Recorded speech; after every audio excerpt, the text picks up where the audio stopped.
നമസ്കാരം മലയാളി വാർത്തയിലേക്ക് സ്വാഗതം. വളരെ മിടുമിടുക്കിയായും വളരെ നല്ല സ്വഭാവത്തിനുടമയെന്നും ഒക്കെ തന്നെ കുടുംബാംഗങ്ങൾ വിശ്വസിച്ച മരുമകളുടെ തനിസ്വരൂപം പുറത്തു വന്ന വാർത്തയാണ് ഇപ്പോൾ കേൾക്കാൻ പോകുന്നത്. ഭർത്തൃ വീട്ടിൽ നിന്നും 14.5 പവൻ മോഷ്ടിച്ച മരുമകളെ ഒരു വർഷത്തിന് ശേഷം പോലീസ് പിടികൂടി. മറ്റൊരു മോഷണ കേസിൽ സംശയം തോന്നിയ പോലീസ് ചോദ്യം ചെയ്തതോടുകൂടിയാണ് സുന്ദരിയായ മരുമകളുടെ യഥാർത്ഥ മുഖം ഭർത്തൃ വീട്ടുകാരും അറിഞ്ഞത്.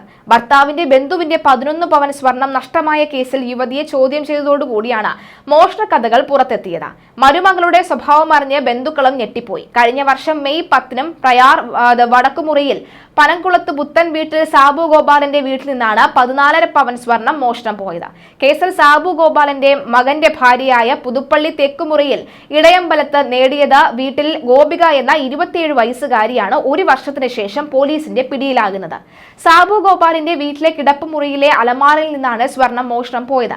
വീട്ടിലെ ആരെങ്കിലും ആകാം മോഷണത്തിന് ഇടയാക്കിയ മോഷ്ടാവ് എന്നാണ് പോലീസ് സംശയിച്ചിരുന്നത്. എങ്കിലും സുന്ദരിയായ മരുമകളെ ആരും തന്നെ സംശയിച്ചിരുന്നില്ല. എന്നാൽ കഴിഞ്ഞ ദിവസം നടന്ന മോഷണ കഥയുടെ ചുരുളഴിഞ്ഞതോടുകൂടിയാണ് ഗോപികയുടെ യഥാർത്ഥ സ്വഭാവം പുറത്തായത്. സാബു ഗോപാലിന്റെ ബന്ധുവിന്റെ 11 പവൻ സ്വർണം ലോക്കറിൽ വെക്കാൻ 2 ആഴ്ച മുമ്പ് ഗോപികയെ ഏൽപ്പിച്ചിരുന്നു. ഗോപിക ഇത് ലോക്കറിൽ വെക്കുകയും ചെയ്തു. ഈ മാസം 3-ാം തീയതി ലോക്കറിൽ വെച്ച സ്വർണം തിരികെ എടുക്കാൻ ഗോപിക പോയിരുന്നു. എന്നാൽ സ്വർണം ലോക്കറിൽ നിന്ന് തിരികെ എടുത്തുകൊണ്ട് വരുന്നതിനിടെ വഴിയിൽ വെച്ച് നഷ്ടപ്പെട്ടുവെന്ന് ഗോപിക വീട്ടുകാരോട് പറഞ്ഞു. തുടർന്ന് ബന്ധുക്കൾ പോലീസിൽ പരാതി നൽകി. ഇതിന്റെ വസ്തുത അറിയാൻ ഗോപികയെ സ്റ്റേഷനിൽ വിളിച്ചു വരുത്തി ബന്ധുക്കളുടെ സാന്നിധ്യത്തിൽ ചോദ്യം ചെയ്യുകയായിരുന്നു. ഇതിൽ വസ്തുതാവിരുദ്ധമായ കാര്യങ്ങളാണ് ഗോപിക പറഞ്ഞത്.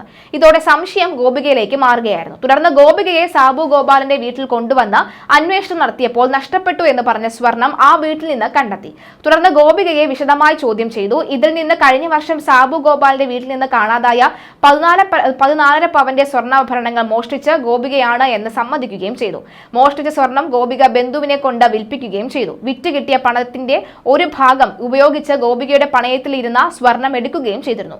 ആർക്കും ഒരു സംശയവും തോന്നാതെ നടത്തിയ പ്ലാനാണ് ഒരു വർഷത്തിന് ശേഷം കള്ളനെ പൊക്കിയത്. എന്തായാലും പലനാൾ കള്ളൻ ഒരു നാൾ പിടിയിൽ എന്ന് നമ്മൾ കേട്ടില്ലേ, അത് തന്നെയാണ് ഇവിടെ സംഭവിച്ചിരിക്കുന്നത്. നല്ല അടിപൊളി വസ്ത്രമൊക്കെ അണിഞ്ഞ നല്ല ഗെറ്റപ്പോട് കൂടിയൊക്കെ നടന്നാൽ കള്ളിയെ പൊക്കില്ല എന്ന് പലരും കരുതിയിരുന്നു. എന്നാൽ കള്ളിയെ കൈകോടെ തൂക്കിയിരിക്കുകയാണ് പോലീസ്.